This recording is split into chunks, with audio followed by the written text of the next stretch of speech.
নমস্কার বন্ধুরা। আপনাদের বলছি, আপনার যে সহযাত্রী আপনার কাছে বা পাশে বসে আছে, যে আপনার সঙ্গে নিত্যযাত্রা করে, অথচ আপনি জানেন সে হয়তো টিকিটও কাটে না, এইখানেই আমরা পূর্ব রেলের তরফ থেকে একটা স্পেশাল ড্রাইভ নিচ্ছি। এই যে সহযাত্রীরা টিকিট কাটছেন না, আপনার সহযাত্রীরা, তাদেরকে একটু বলে রেখে দিন যে যে কোনো দিন যে কোনো মুহূর্তে, যেমন ধরুন তালদি থেকে আমরা হয়তো চাপবো টিকিট চেকিং স্কোয়াড সন্ধ্যে 6টায় বা 7টার সময়, তখন ধরা পড়লে কিন্তু সমাজে মান ইজ্জত একদম ধুয়ে যাবে, খারাপ লাগবে সবারই।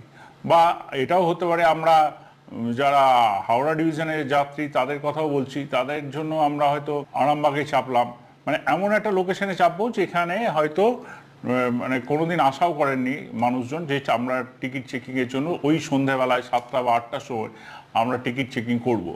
এটা উদ্দেশ্য কিছু নয় যে টিকিট চেকিং করে আমরা রেলওয়ে প্রচুর লাভ করবে, এটা নয়, কিন্তু যেটা উদ্দেশ্য সেটা হলো যে আপনার সহযাত্রীকে একটু বুঝিয়ে দেওয়া যে মানুষের উপকারের জন্য রেল এই কাউন্টারগুলো করেছে, ইউটিএস সিস্টেম করেছে যাতে সহজে টিকিটটা কাটতে পারে।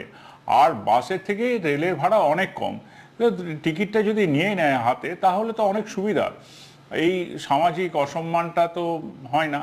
যেমন আমরা এটাও ভেবেছি যে ঝাপটার ঢাল বা ওইদিকে কাটোয়া, এরকম ছোট ছোট লোকেশন ধরে আমরা চেপে যাব, চেপে গিয়ে বা ওইদিকে লালগোলায় চেপে যাব, বা ধরুন এখানে কুলটিতে চাপলাম, এরকম করে আমরা বিভিন্ন জায়গায় ছোট ছোট করে আমরা এবার টিকিট চেকিং শুরু করছি পূর্ব রেলের তরফ থেকে।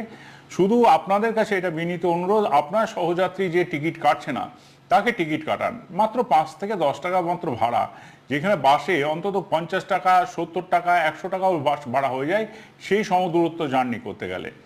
আবারও বলছি, রেলের কোনো উদ্দেশ্য নেই যে টিকিট চেকিংয়ের থেকে আর্নিংস বাড়ানো, রেলের একটাই উদ্দেশ্য যে সব মানুষই টিকিট কেটে চলুন এবং রেলের সঙ্গে সহযোগিতা করুন। ধন্যবাদ।